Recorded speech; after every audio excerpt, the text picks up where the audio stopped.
You check your phone for the fourth time in 10 minutes, not because you expect something important, but because you might. Behavioral scientists call this a variable reward schedule, the same mechanism that makes slot machines addictive, built quietly into every app icon with a red dot.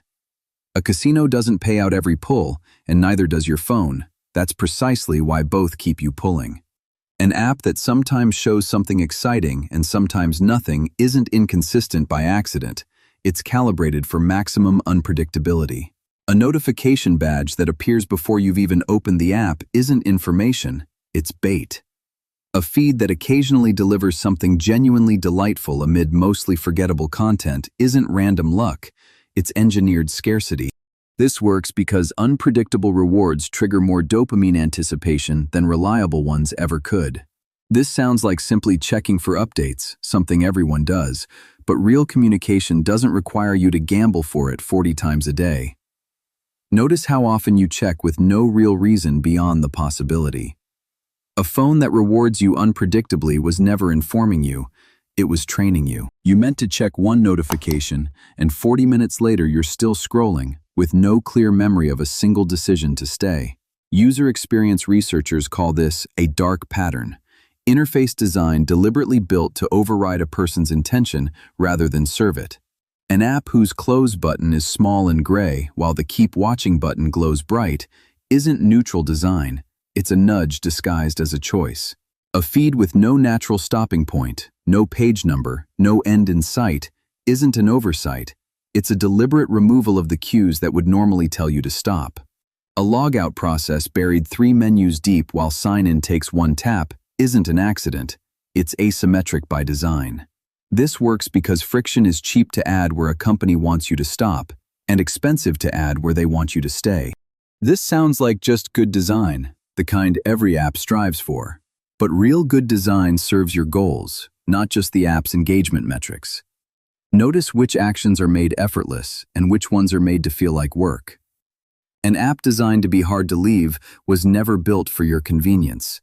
It was built for your time. You look up and an hour has disappeared, and you genuinely can't account for where it went, because the feed never gave you a place to stop and notice. Designers who helped build Infinite Scroll have since described it as one of the most effective attention-capturing mechanisms ever created, precisely because it removes every natural pause. A feed with no bottom, no "you're all caught up" marker, isn't a technical limitation. It's a deliberate choice to erase the stopping cues a finite list would normally provide. Content that reloads instantly, before you've even finished processing the last post, isn't a performance feature. It's designed to make pausing feel like friction. A layout that removes page numbers or scroll bars isn't simplicity. It's the removal of a landmark that would otherwise tell you how far you've gone. This works because human attention relies on natural boundaries to self-regulate, and a boundaryless feed removes the only signal that normally triggers a decision to stop. This sounds like a smooth, modern interface, and it is, but real smoothness doesn't need to hide how much time has actually passed. Notice if you consistently underestimate how long you've been scrolling. A feed with no end was never designed to inform you, it was designed to make you lose track. You started watching mild, reasonable content, and somehow, months later, the recommendations sitting in your feed are noticeably more extreme than anything you originally searched for.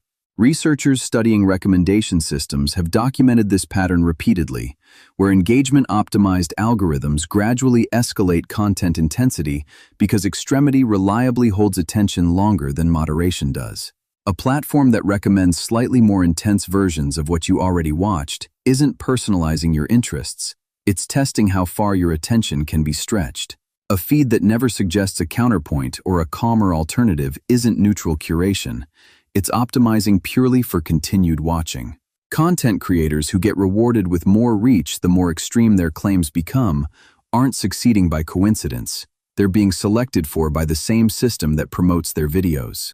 This works because outrage and intensity generate measurably more watch time than nuance ever does, and the algorithm has no preference except for keeping you there. This sounds like simply following your interests, the way any recommendation system claims to work, but real interest doesn't naturally escalate into extremity without some invisible hand tilting the scale. Notice how different your recommended feed looks now compared to when you started. A feed that keeps intensifying was never following your curiosity. It was leading it somewhere. You assume most people think the way you do because everything in your feed quietly agrees with you, and you've stopped noticing that this was ever a choice made for you. Researchers studying personalized algorithms call this a filter bubble, a curated version of reality assembled entirely from what a system predicts you'll want to see again. A feed that consistently shows opinions matching your own isn't reflecting the world accurately, it's reflecting your past clicks back at you. A platform that never surfaces a well-reasoned opposing view isn't being fair by omission, it's optimizing for comfort, because agreement keeps you scrolling longer than friction does. A search result that differs from a friend's for the exact same query isn't a coincidence, it's two different bubbles being served simultaneously. This works because confirmation feels good, and algorithms trained to maximize engagement quickly learn that comfort outperforms challenge. This sounds like a feed simply understanding your preferences, which it technically does, but a real understanding of the world includes friction you didn't choose to avoid. Notice how rarely your feed surprises you with a genuinely different perspective. A feed that only shows you yourself was never showing you the world. It was showing you a mirror. Everyone else seems to be somewhere, doing something, together, and the fear of being the only one left out pulls you back to the app before you've even decided to open it. Psychologists call this fear of missing out, and platforms have learned to manufacture it deliberately rather than simply reflect it. A stories feature that disappears after 24 hours isn't a creative constraint. It's engineered urgency designed to make checking feel mandatory rather than optional. A notification that says you have unseen updates isn't neutral information. It's specifically worded to trigger anxiety about missing something. A feed that highlights events, trips, and gatherings you weren't part of isn't a random sample of your network's life. It's the content statistically proven to generate the most anxious re-engagement. This works because social exclusion registers as a genuine threat to the nervous system, even when the exclusion is just a filtered slice of other people's curated highlights. This sounds like simply staying connected, which is what these apps claim to offer. But real connection doesn't require constant anxious monitoring to maintain. Notice if opening the app feels driven more by fear than by actual desire to connect. An app that thrives on your fear of missing out was never really about connection. It was about your attention. A post asks a simple, oddly specific question, something almost everyone has an opinion on, and before you know it, you've typed a reply without really deciding to. Social media researchers call this engagement bait. Content deliberately structured to provoke a reaction rather than share genuine information. A post phrased as a controversial either-or choice isn't sparking real debate. It's engineered specifically because binary questions generate more comments than nuanced ones ever could. An account that posts nothing but polarizing hypotheticals with no other content isn't building a community, it's harvesting engagement metrics. A caption that ends in a leading question rather than a statement isn't inviting discussion organically. It's a calculated prompt because the algorithm rewards comment volume more than any other signal. This works because responding to a direct question feels almost involuntary, a basic social reflex platforms have learned to exploit at scale. This sounds like a lively online conversation, and on the surface it is, but real conversation isn't manufactured purely to inflate a single post's numbers. Notice how many posts in your feed exist only to prompt a reply, with nothing else behind them. A question designed only to bait a reaction was never actually curious about your answer. It was counting it. You open an app you don't even particularly enjoy anymore, purely to avoid losing a number that's been climbing for months. App designers openly describe streaks as one of the most effective retention mechanisms ever built, because loss aversion is a far stronger motivator than any actual reward. A feature that tracks consecutive days of use isn't measuring your genuine engagement, it's manufacturing an artificial cost for stopping. A warning that your streak is about to expire isn't a helpful reminder, it's specifically timed to trigger anxiety before you'd otherwise log off for the day. A visual flame or badge that grows more elaborate the longer you maintain it isn't gamified fun. It's a sunk cost engineered to feel painful to abandon. This works because humans consistently fear losing something they already have more than they value gaining something new, and streaks convert ordinary use into a thing you now stand to lose. This sounds like a fun habit tracking feature, and it can be, but real habits don't usually require daily anxiety to sustain. Notice if you're opening the app to avoid a loss rather than to seek an actual benefit. A streak that keeps you coming back was never rewarding your engagement. It was punishing your absence. A post appears, deliberately infuriating, and before you've verified a single detail, your thumb is already moving toward the share button. Researchers studying online misinformation note that content triggering anger spreads measurably faster and further than calm or neutral content, a pattern platforms are well aware of. A headline engineered to provoke immediate fury rather than explain context isn't journalism, it's optimized specifically for the emotional reaction that drives shares. An account that posts almost exclusively inflammatory claims about a single group or topic isn't offering a consistent viewpoint. It's running a content strategy built around a reliably profitable emotion. A story that conveniently confirms exactly what you already suspected, with suspiciously few sources, isn't lucky timing. It's targeting your existing biases because confirmation spreads faster than surprise. This works because outrage feels like moral action. Sharing feels like doing something, even when nothing has actually been verified. This sounds like justified anger at something wrong. And sometimes it is, but real justified anger can survive a pause to check the facts first. Notice if you can trace the original source before you've already shared it 3 times over. Content built to make you angry was never trying to inform you, it was trying to move you. The caption reads like a genuine, spontaneous thought, casual and unscripted, right up until the product mentioned in passing happens to be exactly what's being promoted. Advertising researchers call this native advertising. Content deliberately formatted to feel organic, specifically so it bypasses the skepticism a traditional ad would trigger. A post that mentions a product randomly in an otherwise personal, emotional story isn't a coincidence. It's a structure proven to lower resistance by disguising a pitch as a diary entry. A disclosure tag placed in tiny text at the very end, easy to miss on a quick scroll, isn't accidental placement. It's compliance technically met, while influence remains functionally hidden. An influencer who's suspiciously enthusiastic about a product outside their usual content niche isn't following a new passion, they're following a paid partnership. This works because people trust individuals more than brands, and advertisers have learned to route messaging through borrowed personal trust instead of direct pitches. This sounds like a genuine recommendation from someone you follow, and sometimes it partially is. But real recommendations don't usually require a disclosure buried at the bottom to stay compliant. Notice if the personal story always seems to end at a product link. Content that feels spontaneous but sells something was never really spontaneous. It was scripted to feel that way. A wave of nearly identical comments appears beneath a post within minutes, oddly similar in phrasing, oddly consistent in tone, as if several people had the same exact thought at once. Researchers studying online manipulation note that coordinated bot networks are specifically designed to create the illusion of organic consensus around a topic or product. An account with a generic username, a stock profile photo, and almost no post history beyond recent comments isn't a new but real user, it's often a freshly deployed automated account. Comments that repeat nearly identical phrasing across multiple unrelated posts aren't a coincidence of shared opinion.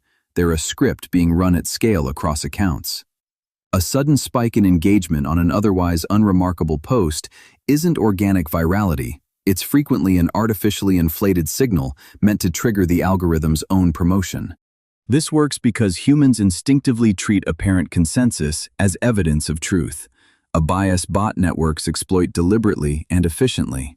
This sounds like a topic simply resonating widely, which does happen genuinely sometimes, but real resonance doesn't usually arrive in identical phrasing within the same few minutes. Notice how many of the accounts agreeing with each other have almost no history behind them. A conversation shaped by accounts with no past was never really a conversation, it was a performance. You're consistently surprised, even shocked when you learn how many people disagree with something you assumed was settled and obvious. Researchers studying online polarization describe echo chambers as environments where repeated exposure to agreement creates a false sense of consensus that doesn't reflect actual public opinion. A group chat, feed, or forum where dissenting opinions consistently get removed, downvoted, or ignored isn't naturally self-selecting. It's actively reinforcing a narrower and narrower range of acceptable views. A community that treats questioning the group's consensus as suspicious or hostile isn't protecting quality discussion, it's protecting uniformity. A feed where you can't remember the last time you seriously considered an opposing argument isn't a sign you found the truth, it's a sign you've stopped encountering its alternatives. This works because agreement feels like validation, and validation feels like being right, even when it's simply the result of curated exposure rather than actual consensus. This sounds like finding your people, a community that shares your values, which is genuinely valuable, but a real community can tolerate a disagreement without treating it as betrayal. Notice how your community responds the one time someone pushes back. An echo chamber that punishes disagreement was never testing your ideas. It was just repeating them back to you. You open the app already anxious, and somehow, 20 minutes of scrolling through distressing headlines later, you're more anxious than when you started. Yet you keep going anyway. Psychologists call this doom scrolling, a pattern where anxiety drives continued consumption of distressing content that only deepens the very anxiety motivating it. A feed that surfaces the most alarming version of any given story isn't neutral news delivery. It's optimized specifically because alarm holds attention longer than reassurance. A stream of unrelated crises presented back to back, with no natural resolution or closure, isn't how information is naturally organized. It's designed to keep the anxious search for closure perpetually unsatisfied. An app that never signals, "You've seen everything important today," isn't an oversight. The absence of closure is what keeps the anxious scrolling going. This works because anxiety creates a compulsion to keep searching for information that might resolve it, even when the searching itself is the thing prolonging the distress. This sounds like staying informed, a responsible habit in principle, but real information seeking has a natural stopping point, and doom scrolling is specifically designed to have none. Notice if you feel worse, not better, after checking, yet keep checking anyway. A feed that never lets anxiety resolve was never informing you. It was feeding on you. You finished one video, meant to stop, and the next one had already started before you even registered making a decision to continue. Designers who study attention retention describe autoplay as one of the simplest and most effective tools for removing the natural decision point that would otherwise let someone leave. A countdown that starts the next video in a handful of seconds isn't a convenience feature. It's specifically timed to be shorter than the moment it takes most people to reach for the stop button. A next video chosen automatically, without you searching for it, isn't personalization exactly. It's the removal of the search step that would have otherwise given you a natural pause. A platform with no default off setting for autoplay isn't a technical limitation. It's a deliberate default because most users never change default settings at all. This works because every video that ends naturally is an opportunity for someone to leave, and autoplay closes that opportunity before it can be consciously considered. This sounds like a seamless viewing experience, and it is seamless. But real seamlessness that only benefits the platform's watch time metrics isn't neutral design. Notice how many videos you've watched today that you never actually chose.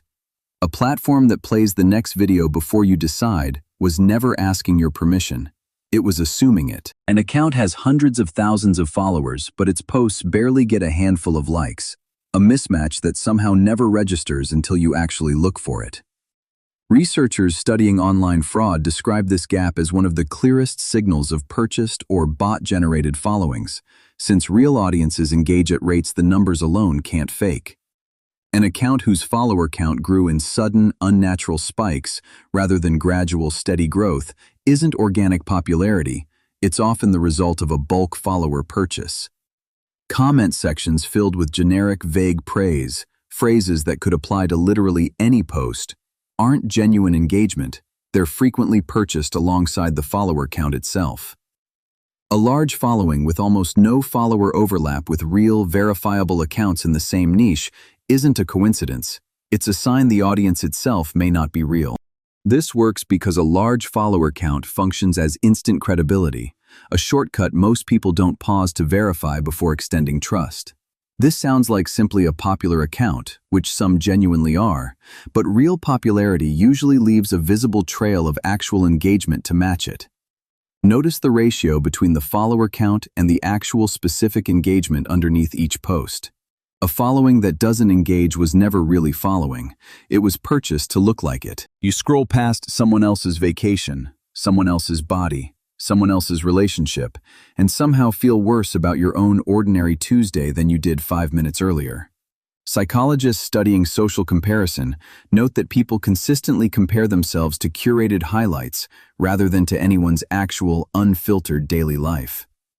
A feed built entirely from filtered photos, best angles, and edited highlights isn't a representative sample of anyone's real existence. It's a carefully selected best of reel, presented as if it were ordinary life. An algorithm that shows you the most aspirational version of your peers' lives isn't reflecting your social circle accurately.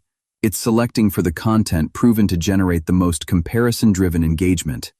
A feature that displays exact like counts and follower numbers isn't neutral information. It's a built-in scoreboard that invites constant, quantified comparison. This works because human brains are wired to gauge status against visible peers, and a curated feed of only the best moments distorts that comparison completely.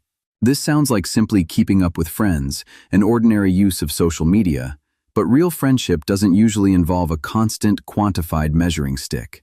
Notice how your mood shifts specifically after scrolling, rather than after any real event in your own day. A feed built from everyone's highlight reel was never a fair comparison. It was a rigged one. A notification arrives, deliberately vague. Someone mentioned you. You have new activity, giving you no actual information, only the compulsion to check immediately. User experience researchers note that vague notifications generate measurably higher open rates than specific ones, because ambiguity itself creates a small, nagging anxiety that specific information would resolve instantly. A notification that withholds the actual content of a message until you open the app isn't a technical limitation. It's a deliberate choice because curiosity converts better than clarity. A red badge with a number, rather than a neutral gray dot, isn't a stylistic preference. Red is specifically chosen because it reliably triggers more urgency and faster response. A notification that arrives at a moment statistically proven to catch you idle, like right after you've unlocked your phone for something else, isn't coincidental timing, it's optimized delivery. This works because unresolved ambiguity creates a small itch that the brain wants resolved immediately, and apps have learned to manufacture that itch on demand. This sounds like a simple heads up, the basic function notifications are supposed to serve, but real communication doesn't need to withhold information just to guarantee you'll open it. Notice how often a notification turns out to be far less significant than the urgency it created. A notification vague enough to demand checking was never just informing you. It was hooking you. You didn't search for the topic, didn't follow anyone discussing it, and yet somehow your feed keeps surfacing exactly the kind of content that reliably makes you furious. Researchers studying platform algorithms have found that anger-inducing content consistently generates longer watch times and more shares than neutral or positive content, a pattern algorithms learn to exploit regardless of any explicit intention to provoke. A feed that surfaces the most extreme opinions on a topic, rather than the most representative ones, isn't giving you an accurate picture. It's giving you the version proven to hold your attention longest. Content from accounts you've never followed, appearing specifically because you once paused to read an angry comment thread, isn't a coincidence. It's the algorithm learning what keeps you scrolling and repeating it. A recommendation system that shows increasingly inflammatory content the longer you engage with anger-triggering material isn't malfunctioning, it's functioning exactly as designed. This works because anger is one of the most reliable engagement drivers measurable at scale, more effective than almost any other emotion. This sounds like simply seeing what's popular, which technically it is, but real popularity isn't the same as content deliberately selected because it enrages you specifically. Notice how much of your feed makes you angry compared to how much of it you actually sought out. A feed that keeps making you angry was never informing you. It was fueling itself on you. A video circulates showing someone saying something shocking, and it looks completely real, right down to the voice, the expressions, the setting. Researchers studying synthetic media note that deepfake technology has become sophisticated enough that visual and audio quality alone are no longer reliable proof of authenticity. A video with slightly unnatural blinking patterns or lighting that doesn't quite match between the face and the background isn't a low-quality recording. It's often a subtle artifact of AI generation. Audio that's technically clear but carries an odd, slightly too consistent cadence isn't a stylistic choice. It can be a sign of synthetic voice generation layered onto real footage. A clip that surfaces first on an unverified account, with no original verifiable source ever cited, isn't simply how virality works. It's a common pattern in deliberately manufactured misinformation. This works because seeing and hearing something has always been humanity's strongest form of proof, right up until the technology capable of faking both became widely accessible. This sounds like undeniable video evidence, the kind that used to settle arguments instantly, but real video evidence can now be manufactured convincingly enough to require independent verification. Notice if the clip can be traced back to a verified original source before you accept it as real. A video that looks completely real was never proof on its own. It was only ever a claim, wearing a convincing face. You try to delete an app, and instead of a simple confirmation, you're met with a message featuring a sad character, a guilt-laden question, or a reminder of everything you'll supposedly lose. User experience researchers call this a confirm-shaming dark pattern, deliberately worded to make leaving feel emotionally costly rather than neutral. A cancellation flow that asks, "Are you sure you want to miss out on all your progress?" isn't concern for your well-being, it's engineered friction disguised as care. A pop-up featuring a crying mascot or a guilt-tripping caption isn't playful branding, it's a calculated emotional obstacle placed specifically at the exit point. A deletion process buried under several confirmation screens, each one restating what you'll lose, isn't thoroughness. It's designed exhaustion meant to make you give up and stay instead. This works because manufactured guilt is remarkably effective at overriding a decision that was otherwise clear and deliberate seconds earlier. This sounds like an app simply expressing genuine care about losing you, and the wording certainly implies that. But real care doesn't need manufactured guilt to keep someone around. Notice how many extra steps and emotional appeals stand between you and actually leaving. An app that guilts you into staying was never respecting your choice to go. It was resisting it. Your posts used to get real engagement, and now, without any notice or explanation, they barely reach anyone at all, and you have no way of confirming why. Researchers studying platform moderation describe shadow banning as a quiet reduction in a post's visibility that occurs without the user ever being informed it happened. A sudden, unexplained drop in reach that coincides with no actual violation you're aware of isn't a random algorithm fluctuation. It's frequently a form of invisible moderation applied without transparency. A platform that won't confirm or deny whether your visibility has been reduced isn't being evasive by accident. Opacity itself is often the design, since visible punishment invites visible pushback. Content that mentions certain flagged topics, even in a factual or critical context, quietly disappearing from search and recommendations isn't a coincidence. It's often automated suppression applied broadly, without human review. This works because invisible consequences are harder to contest than visible ones, letting platforms manage content without ever having to justify the decision publicly. This sounds like ordinary algorithmic variation, the kind every platform has, but real variation doesn't usually track this closely with topics a platform would prefer to suppress quietly. Notice if your reach dropped sharply with no explanation and no way to appeal it. A platform that punishes without telling you was never being neutral. It was just being quiet about it. The comments under a post all seem to agree, forcefully, using suspiciously similar language on a topic that in real life tends to be far more divided. Researchers studying online influence operations describe this as coordinated, inauthentic behavior, networks of accounts working together to manufacture the appearance of grassroots consensus. A wave of comments that appear within minutes of each other, all pushing the same narrow talking point, isn't organic reaction. It's a pattern consistent with a coordinated posting schedule. Accounts with almost identical posting times, similar profile structures, and no independent history beyond this campaign aren't a coincidence. They're frequently part of the same operational network. A comment section that aggressively shuts down any dissenting view with strikingly similar phrasing across different accounts isn't organic moderation by the community. It's a tactic designed to make disagreement feel isolating and rare. This works because people are far more likely to adopt a view they believe is already widely held, a bias coordinated campaigns exploit deliberately. This sounds like a topic that simply generates strong consensus, which does happen genuinely on some issues. But real consensus doesn't usually arrive in identical phrasing within the same narrow window of time. Notice how many of the accounts agreeing with each other seem to exist only for this exact purpose. A comment section that agrees too perfectly was never really a discussion. It was a performance of one. A headline promises something shocking, withholding the actual information entirely, and your finger has already tapped before your skepticism even had a chance to activate. Media researchers call this the curiosity gap, a headline technique deliberately engineered to create a small, unresolved question that only clicking can answer. A headline that describes a reaction, "You won't believe what happened next," rather than the actual event, isn't building suspense artfully, it's specifically withholding information because vagueness reliably outperforms clarity in click rates.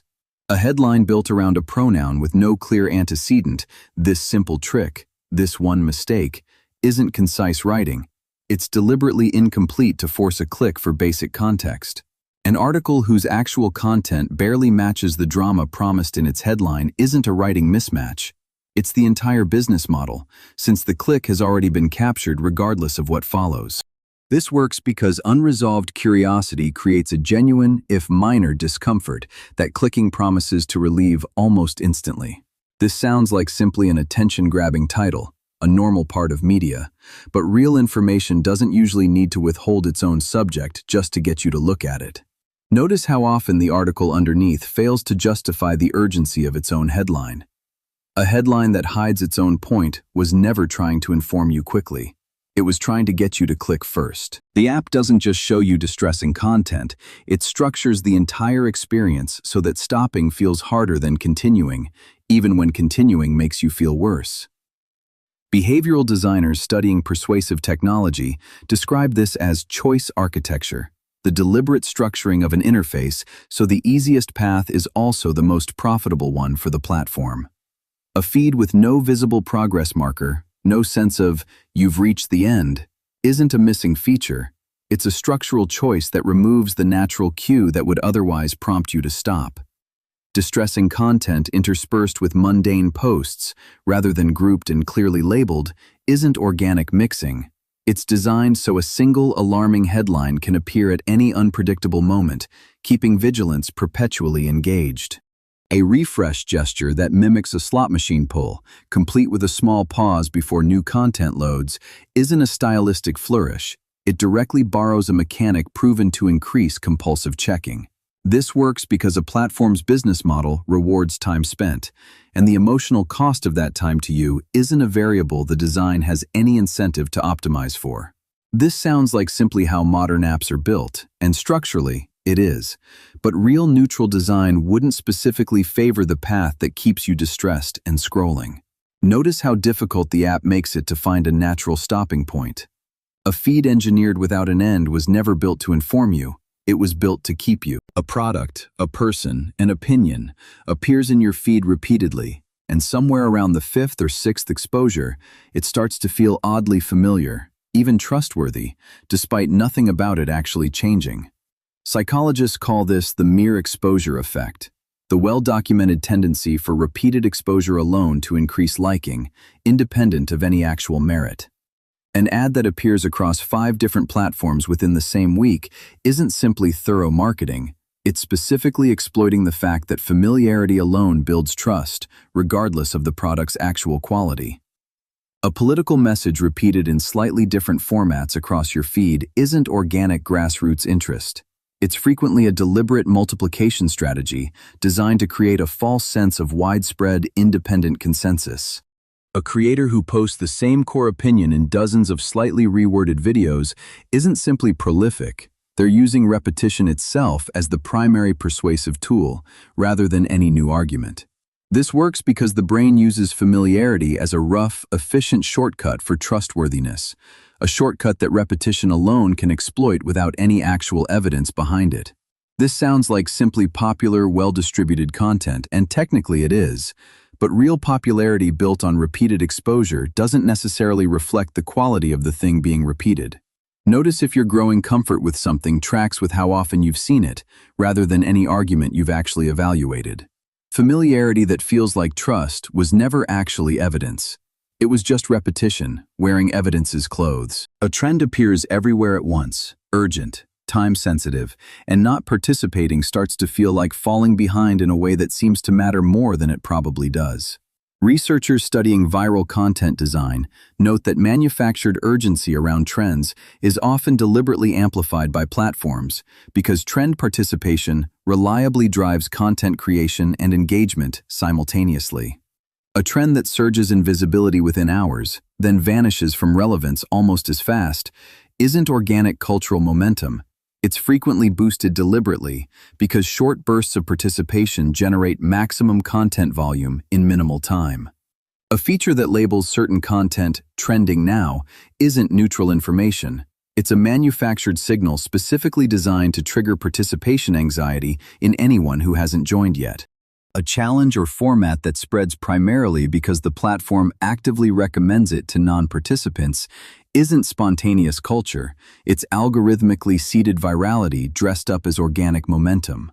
This works because the fear of being culturally irrelevant, even briefly, is a surprisingly powerful motivator that platforms have learned to manufacture on demand. This sounds like simply keeping up with culture, an ordinary human impulse, but real cultural relevance doesn't usually expire within 72 hours by design. Notice how much of your participation in trends comes from genuine interest versus a vague anxiety about being left out. A trend that creates urgency out of nothing was never really about culture. It was about engagement. A video appears to be going viral organically, shared everywhere, discussed everywhere, and yet its actual origin, when you trace it back, turns out to be strikingly hard to pin down. Researchers studying online marketing describe manufactured virality as a deliberate strategy where initial engagement is artificially seeded to trigger a platform's own algorithm into genuine organic amplification. A video that appears simultaneously across dozens of unrelated accounts within the same short window isn't spontaneous, independent sharing. It's frequently a coordinated seeding campaign designed to look organic from the outside. Content that gets an unusually large initial engagement spike, immediately followed by algorithmic promotion, isn't luck. It's a known tactic where early paid or coordinated engagement is used specifically to trigger a platform's genuine recommendation engine. A viral moment that can't be traced to a clear, single original source isn't simply how the internet works sometimes. It's frequently evidence the origin was deliberately obscured. This works because once an algorithm detects real engagement, it will genuinely amplify content further, meaning the artificial seed only needs to work briefly before real users take over the momentum. This sounds like simply something resonating with the internet at large, which happens genuinely as well. But real organic virality usually has a traceable, single point of origin. Notice if you can actually find where a viral moment first appeared, or if it seems to have started everywhere at once. Virality with no clear beginning was never entirely organic. It was seeded to look that way. You feel like you genuinely know this creator, deeply, personally, despite the fact that the relationship only ever flows in one direction, and they have no idea you exist. Psychologists call this a parasocial relationship, a one-sided emotional bond formed through repeated media exposure that can feel indistinguishable from real friendship. A creator who frequently uses language like, "just us," or "you're basically my best friend," while addressing an audience of millions, isn't being personal. They're deliberately using intimacy language proven to deepen audience attachment at scale. Content that mimics the format of a private conversation, direct eye contact with the camera, casual tone, personal disclosures, isn't a coincidence of style. It's a specifically engineered feeling of closeness designed to increase loyalty and often spending. A creator who monetizes this closeness through exclusive insider content or direct messaging tiers isn't rewarding genuine friendship, they're converting manufactured intimacy directly into revenue. This works because human brains process repeated, intimate feeling media exposure similarly to real relationship building, even when no actual reciprocity exists. This sounds like simply enjoying a creator's content, an ordinary and harmless thing, but real friendship involves mutual awareness, not one-directional intimacy sold at scale. Notice if your loyalty to a creator is proportional to how personally addressed you feel, rather than to anything they've actually done for you specifically. A bond that only flows one direction was never really a relationship. It was a product, designed to feel like one. A short video plays, and a swelling piece of music underneath makes an ordinary clip feel unexpectedly moving, urgent, or nostalgic, in a way the visuals alone never would have achieved. Researchers studying short-form video platforms note that trending audio clips are frequently selected and reused, specifically because they carry a pre-tested emotional charge independent of whatever footage accompanies them. A sound that's been used in thousands of unrelated videos isn't a coincidence of popularity. It's often selected because the platform's own data shows that specific audio reliably increases watch time and emotional response. A video that would otherwise feel mundane, paired with a swelling, cinematic soundtrack, isn't more meaningful content. It's the same content wearing manufactured emotional weight borrowed entirely from the audio. A creator who deliberately times a cut or reveal to land exactly on a musical beat isn't showing off editing skill alone. They're exploiting a well-documented tendency for synchronized audio-visual moments to feel more significant than they are. This works because music bypasses conscious evaluation and speaks directly to emotional processing, making content feel meaningful before you've actually assessed whether it is. This sounds like simply good editing, a skill worth admiring, but real meaning shouldn't depend entirely on which trending sound happens to be layered underneath it. Notice how differently a video feels the first time you watch it muted. Emotion borrowed from a soundtrack was never actually coming from the content, it was coming from the speaker. You've built up followers, streaks, saved posts, a digital identity that took real time to construct, and the thought of leaving now feels like abandoning something valuable rather than simply logging off. Behavioral economists call this loss aversion, the well-documented tendency to feel the pain of losing something more intensely than the pleasure of gaining something equivalent. A platform that displays your accumulated followers, likes, and history prominently isn't just showing your activity, it's deliberately surfacing everything you'd stand to lose by leaving. A feature warning that your account, content, or connections will be deleted after a period of inactivity isn't a technical necessity. It's a manufactured deadline designed to make leaving feel urgent and costly. An export or account deletion process that emphasizes everything you'll lose, rather than simply confirming your choice neutrally, isn't informational. It's specifically framed to activate loss aversion at the exact moment you're considering leaving. This works because the platform has spent years helping you build something that now functions as leverage against your own decision to walk away. This sounds like simply having built a meaningful online presence, which you genuinely have. But real ownership of your own time shouldn't require overcoming manufactured loss just to step back. Notice if the thought of leaving feels driven by fear of loss rather than any genuine desire to stay. A platform that makes leaving feel like losing something was never neutral about your choice to go. A specific claim spreads rapidly across multiple platforms simultaneously, phrased almost identically each time, appearing to come from many independent sources that all somehow arrived at the same exact wording. Researchers studying information operations describe this as coordinated inauthentic behavior, a deliberate strategy to make a single manufactured narrative appear as widespread independent consensus. A claim that surfaces across dozens of accounts within the same narrow time frame, using strikingly similar phrasing, isn't independent discovery. It's frequently evidence of a shared script being distributed across a network. Accounts pushing the same narrative that have limited posting history before the campaign began, then go quiet again shortly after, aren't real long-term users. They're often single-use assets deployed for a specific narrative push. A claim that resists straightforward fact-checking specifically because it blends a kernel of truth with exaggerated framing isn't accidental complexity. It's a deliberate technique, because pure fabrication is easier to debunk than distorted truth. This works because the appearance of many independent sources agreeing is one of the strongest psychological signals of credibility humans rely on, and coordinated campaigns exploit that signal directly. This sounds like simply a story catching fire naturally, which does happen with real news, but real organic spread doesn't usually arrive in identical phrasing from otherwise unconnected accounts.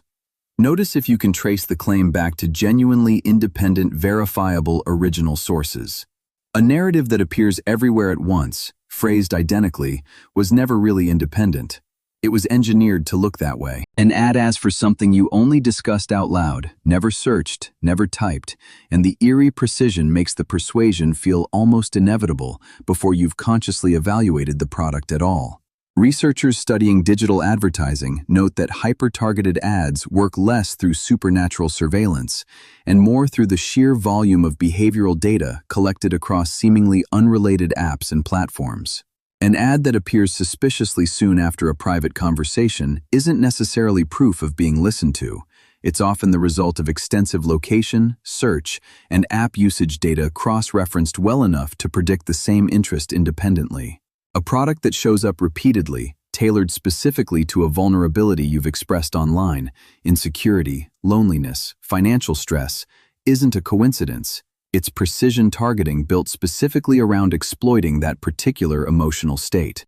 An ad that frames a purchase as solving a problem you only recently, briefly mentioned isn't responsive customer service.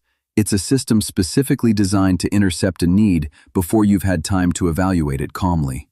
This works because a personalized pitch bypasses the generic skepticism a broad advertisement would normally trigger, since it feels uncannily relevant rather than random. This sounds like simply helpful, relevant advertising, and platforms frame it exactly that way, but real relevance doesn't require this much invisible data collection to achieve. Notice how quickly a fleeting thought turns into a targeted ad before you've had time to think it through. An ad that knows you this precisely was never simply helping you decide. It was deciding for you, quietly, first. You post something, and your mood for the next hour quietly hinges on a number climbing in the corner of your screen. One you didn't consciously decide to care about this much.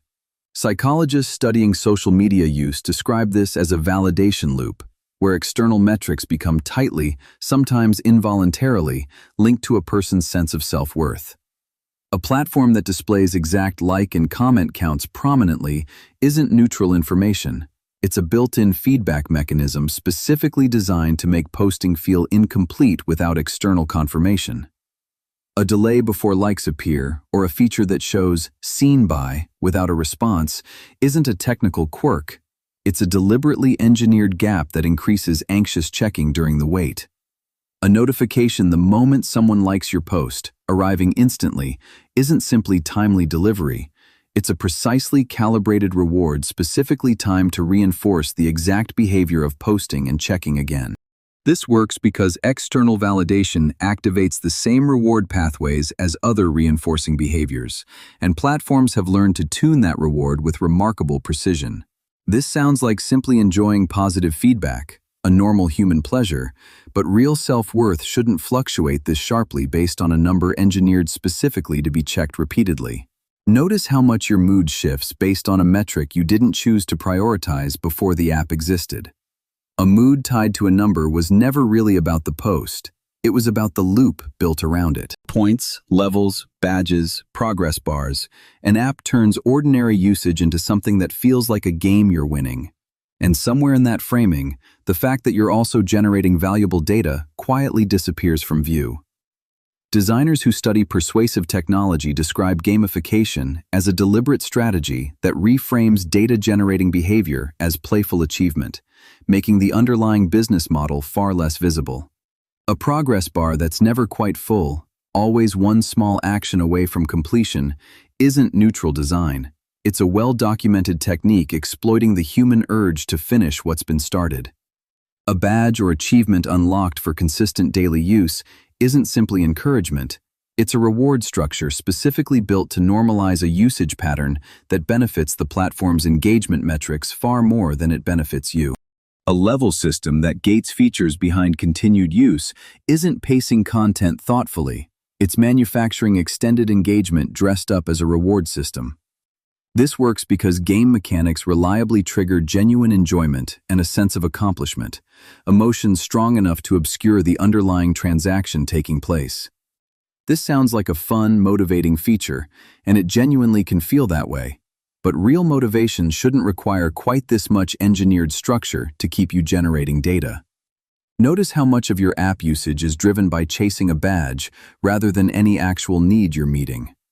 A game built around your usage was never just entertainment. It was a system wearing a scoreboard. A single clip circulates, stripped of context, and within hours, thousands of people are reacting with the same certainty, the same outrage, often before any full account of what actually happened exists. Researchers studying online mob dynamics note that pile-ons spread specifically because outrage requires far less verification than understanding does, making it the faster, more viral response by default. A clip circulating with no clear source, timestamp, or broader context isn't simply how information travels online. It's frequently the exact condition that makes a pile-on possible in the first place. An account that gains rapid following specifically by being first to condemn, rather than first to verify, isn't providing valuable public service, it's capitalizing on a moment before slower, more careful accounts even finish fact-checking. A wave of identical condemnations using nearly the same phrasing isn't organic moral consensus. It's frequently evidence that people are reacting to each other's reactions rather than to the original event itself. This works because joining visible outrage feels like taking a clear moral stance, even when the actual facts underneath remain genuinely unclear. This sounds like justified collective accountability, and sometimes accountability is genuinely warranted. But real accountability can survive waiting for the full context before reacting. Notice if you've already reacted before you've actually confirmed what happened. Outrage that arrives before the facts do was never really about the truth. It was about being first. Someone's feed shows a life that seems constantly exciting, effortlessly attractive, perpetually thriving, and it never occurs to you that you're only ever seeing the specific moments they chose to keep. Psychologists studying social comparison note that curated self-presentation online consistently and measurably skews viewers' perception of what an average life actually looks like. A feed that shows only the best angle, the best lighting, the best moment of an otherwise ordinary day isn't dishonest exactly. It's a selection process that removes everything unremarkable, which is most of anyone's actual life. An account with zero visible bad days, mistakes, or boredom isn't living differently from you. They're simply not showing you that part. A choice available to literally everyone with a camera. A comparison that leaves you feeling behind in life, relationships, or success isn't an accurate measurement. It's a comparison between your entire unfiltered existence and someone else's carefully selected 5%. This works because the brain doesn't automatically discount for curation, treating a highlight reel with roughly the same weight it would give an honest, complete account. This sounds like simply seeing people's lives online, an unavoidable part of modern connection, but real lives include the parts that never make it into anyone's feed. Notice if you're comparing your full, ordinary day to someone else's most exceptional 5 minutes. A feed built only from highlights was never showing you a life. It was showing you a trailer. You search for information to settle a disagreement, and somehow, every result seems to confirm exactly what you already believed before you started looking. Psychologists call this confirmation bias, the well-documented tendency to seek and favor information that supports existing beliefs, a tendency algorithms have learned to actively reinforce rather than correct. A search engine that ranks results partly based on your own past clicking behavior isn't neutral information retrieval. It's quietly weighting the results toward what you're statistically likely to already agree with. A feed that shows you sources confirming a belief while quietly filtering out equally credible sources that contradict it isn't a balanced information diet. It's a system optimized to keep you engaged rather than genuinely informed. A recommendation algorithm that interprets your past agreement as a preference to be repeated isn't accurately modeling your open-mindedness. It's modeling your past behavior and projecting it forward as if it were a fixed identity. This works because confirming information feels like being right, which feels good, and platforms have learned that feeling good keeps people engaged longer than feeling challenged does. This sounds like simply finding relevant information efficiently, which search engines genuinely aim to do. But real research doesn't usually confirm every single belief you walked in with. Notice how rarely a search on a contested topic actually surfaces something that changes your mind. A feed that only confirms what you think was never really informing you. It was reflecting you and calling it research. You leave the app feeling slightly worse than when you opened it, more often than not, and yet somehow you're back within the hour, which should feel strange but doesn't anymore. Researchers studying the attention economy note that a platform's business model depends on time spent, not on how a user actually feels afterward, meaning emotional well-being was never the metric being optimized for. A feed that reliably leaves you anxious, inadequate, or agitated isn't a side effect the platform is unaware of. Internal research at several major companies has documented these effects clearly without leading to fundamental redesign. An app that measures its own success purely in minutes of daily use isn't tracking whether that time was actually good for you. It's tracking a number that happens to correlate strongly with advertising revenue instead. A recommendation system that could just as easily optimize for genuine satisfaction, but consistently doesn't, isn't a technical limitation. It's a reflection of which metric the business model actually rewards. This works because anxiety and agitation reliably produce more return visits than contentment does, since contentment doesn't generate the same urgent pull to check again. This sounds like simply how addictive technology works in general, and it is, but real neutral technology wouldn't specifically profit more from your distress than your satisfaction. Notice whether the time you spend actually correlates with how good you feel afterward. A platform that thrives on your anxiety was never optimizing for your happiness. It was optimizing for your return visit. It feels like you're choosing exactly what to watch next, scrolling, selecting, curating your own experience, when in reality, a small set of engagement-optimized options is being presented to you as if it were the entire world. Researchers studying algorithmic curation describe this as the illusion of agency, a system that offers apparent choice while quietly narrowing the actual range of options being shown. A "for you" feed that claims to reflect your unique preferences isn't actually built from the full universe of available content. It's built from a narrow slice pre-selected by engagement metrics, then framed as personal choice. A search bar that implies unlimited access to information isn't actually neutral. Results are already ranked and filtered before you ever type a single word, shaping what choosing even means. A feed that lets you skip or dismiss content isn't full control. It's a limited menu of reactions within a system that already decided what would be offered to you in the first place. This works because the feeling of active choice is deeply satisfying, even when the actual range of options was narrowed well before you ever arrived at the decision point. This sounds like simply having control over your own media consumption, and in a narrow sense, you do. But real choice would include options the algorithm never decided to show you at all. Notice how often you feel like you're choosing versus how often you're actually just selecting between what's already been pre-selected. A feed that feels like your choice was never entirely yours. It was a menu, disguised as an open door. You catch yourself mid-scroll, notice the anxious reach for the phone, the mood shift after checking a number, and for the first time, instead of just experiencing it, you actually see the machinery behind it. Researchers studying digital well-being describe this moment as algorithmic awareness, the point at which a person stops treating their online behavior as pure personal choice and starts recognizing the design shaping it. A habit that felt like simple personal preference for years isn't actually neutral. It's the accumulated result of years of engagement-optimized design quietly shaping what felt automatic. A mood swing you always attributed to your day isn't always about your day. Sometimes it's about a feed engineered specifically to produce exactly that reaction. A behavior pattern that seemed like it was simply who you are online isn't necessarily your nature. It's frequently the residue of a system built to reward that exact pattern, repeated until it stopped feeling designed at all. This clarity arrives late because the entire system is built to feel invisible, personal, and freely chosen, precisely so it never has to justify itself as engineered. This sounds like simply understanding your own habits better, and it is, but real understanding doesn't require you to keep excusing a system now that you can actually see how it works. Notice how obvious the design looks the moment you stop calling it your own personality. A pattern seen clearly for the first time was never new. It was only ever finally visible.